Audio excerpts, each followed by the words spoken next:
तुम क्या कर रहे हो मुन्ना? मैं खेल रहा था भैया। आप पुस्तक लेकर घंटों तक कैसे बैठे रहते हो? इसलिए क्योंकि मैं शिक्षा में अपना आधार मजबूत बनाना चाहता हूँ। यदि आधार मजबूत होगा तो भवन अडिग खड़ा रहेगा। कभी कभी मुझे 1 वर्ष का कार्य करने में 2 वर्ष लग जाते हैं। मैं चित्र बना रहा हूँ। तुम पढ़ोगे कब? तुम सुबह कहाँ थे?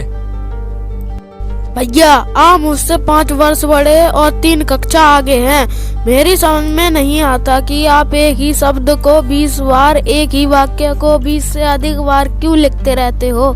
साथ ही कविताओं को सुंदर अक्षरों में कई बार नकल क्यों करते हो। तुम जानते हो अंग्रेजी पढ़ना बच्चों का खेल नहीं है। इस विषय को सीखने के लिए बड़ा परिश्रम करना पड़ता है। अंग्रेजी को सही ढंग से बोलने व लिखने के लिए अत्यधिक प्रयास की जरूरत होती है। परंतु तुम ज्यों ही अवसर मिलता है तुम खेलने के लिए भाग जाते हो। क्योंकि खेलते हो और कागज की पतंगे उड़ाते हो या मित्रों के साथ निठल्ले बैठकर हंसी मजाक में समय गवाते हो। क्या तुम बैठकर पढ़ नहीं सकते? ओ भैया गांव में बड़ा मेला लग रहा है, क्या हम वहाँ चलें? क्या तुमने मुझे कभी मेले में जाते या क्रिकेट या हॉकी का मैच खेलते देखा है? मैं उनके समीप भी नहीं जाता। मैं पुस्तक पढ़ना अच्छा समझता हूँ। मैं किसी कक्षा में 2 से अधिक बार रहने में कोई आपत्ति नहीं समझता। परंतु तुम एक ही कक्षा में जीवन भर पड़े रहोगे। यदि तुम अपना समय इसी प्रकार खेलने में गवाते रहे तो क्या तुम पास होने की आशा करते हो? तुम पिताजी की गाड़ी कमाई का व्यर्थ गवा रहे हो। भैया मेरा मन यहाँ से भागकर घर लौटने के लिए कर रहा है। अच्छा अब रोना बंद करो। मैं तुम्हारे लिए टाइम टेबल बनाता हूँ जिसका पालन तुम करोगे।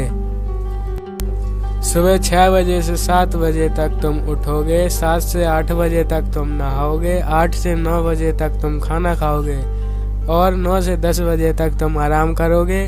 11 से 12 बजे तक तुम इंग्लिश पढ़ोगे। 12 से 12:30 बजे तक तुम हिंदी पढ़ोगे और 1 बजे तुम स्कूल चले जाओगे। वहाँ से 6 बजे आकर तुम 7 बजे तक आराम करोगे और 7 बजे से तुम इंग्लिश फिर से पढ़ोगे। भैया इसमें खेलने का समय कब है? खेलना, इसकी आवश्यकता क्या है मुन्ना? मुझे हरे मैदान में खेलना पसंद है। मैं फुटबॉल की तरह उछलना चाहता हूँ। जो ही मैं मैदान में जाता हूँ मैं सब कुछ भूल जाता हूँ।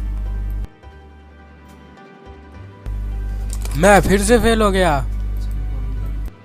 ओ भैया मैं पास हो गया हूँ और अपनी कक्षा में सर्वप्रथम आया हूँ। अब हमारे बीच केवल 2 वर्ष का ही अंतर रह गया है।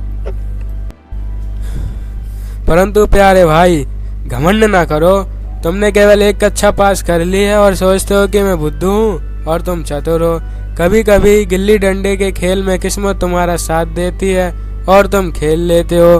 परंतु इसका अर्थ यह नहीं है कि तुम खेल में पारंगत हो गए हो। जीवन में सफल होने के लिए कठिन परिश्रम करना पड़ता है। बड़ी कक्षाओं में जब तुम अलजेब्रा या ज्योमेट्री जैसे विषय पढ़ोगे तब परिश्रम का महत्व समझोगे। यदि तुम ज्योमेट्री में ACB के स्थान पर ABC लिखते हो तो तुम्हारा उत्तर गलत माना जाएगा। इससे परीक्षक तुम्हें क्षमा नहीं करेगा क्योंकि वह चाहते हैं कि तुम पाठ्य पुस्तक के एक शब्द याद करो। ओ भाई इससे तो मुझे डर लगता है। मैं तो अब 9वीं कक्षा में नहीं जाना चाहता। फिर भी मैं अपने घर का काम पूरा करूंगा ताकि मुझे कक्षा में दंड न मिले। यदि आज ही हमें 4 पन्ने में समय निष्ठता पर एक छोटा सा निबंध लिखने के लिए कहा जाए और जरा सोचो क्या कोई बात 4 पन्नों के लिए लिखी जाए तो वह फिर भी छोटी कहलाए। यह सब उलझन भरा है। हॉस्टल जाने का समय हो गया है वरना डांट पड़ेगी। ध्यान से पढ़ो, परीक्षा समीप आने वाली है। परंतु भैया मेरा मन पढ़ने में नहीं लगता है। मुन्ना कल रिजल्ट आने वाला है, कल देखने चलेंगे। ठीक है भैया। मुझे तो लगता है मुन्ना कि तुमने इस बार मेहनत नहीं की है। परीक्षा में तुम्हारे नंबर कम आएंगे। भैया चिंता मत करो, देखते हैं रिजल्ट क्या आएगा। देखो भैया, मैं फिर पास हो गया। हाँ, मैं भाग्यशाली हूँ, मैं आसानी से पास हो सकता हूँ। मुझे इतनी कठिन पढ़ाई करने की आवश्यकता नहीं है। अब मैं अपने मित्रों के साथ खेल सकता हूँ और पतंगे उड़ा सकता हूँ, परंतु फिर भी मुझे सावधान रहना पड़ेगा कि भैया मुझे पतंग उड़ाते देख ना ले। तुम्हें शर्म नहीं आती? तुम सारा दिन पतंग उड़ाते रहते हो। अब तुम्हें पता भी है कि तुम 8वीं क्लास में आ गए हो। अगर तुम पढ़ोगे नहीं तो तुम फेल हो जाओगे। मैं तुमसे 5 वर्ष बड़ा हूँ और सदा रहूंगा। ज्ञान केवल पुस्तक पढ़ने से नहीं आता। माँ और बाबा को देखो, माँ कभी स्कूल नहीं गई, बाबा 5वीं कक्षा तक पढ़े हुए हैं। वास्तव में भैया, क्या यह सच है? हाँ, हजारों बातें हैं, उनको मुझसे और तुमसे अधिक पता है। यहाँ तक कि यदि हमें सारी दुनिया का ज्ञान हो जाए तो भी माँ और बाबा को हमें समझाने व ठीक करने का अधिकार है। यदि आज मैं बीमार पड़ जाऊं तो तुम क्या करोगे? मैं नहीं जानता भैया, मैं बाबा से कहूँगा, वह झटपट हॉस्पिटल में आ जाएंगे। हाँ, मुझे इसी उत्तर की आशा थी। बाबा परेशान ना होंगे, पहले वे पता करेंगे कि क्या गड़बड़ है और फिर वे डॉक्टर को बुलाएंगे। बाबा को बिल्कुल पता होगा कि क्या करना है, उनको हमसे अधिक अनुभव है।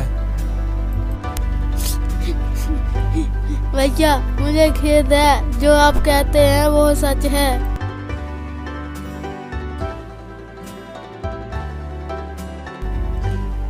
मुझे भी खेलना बहुत पसंद है, लेकिन अगर मैं खेलने लगूं तो तुम्हारा ध्यान कौन रखेगा?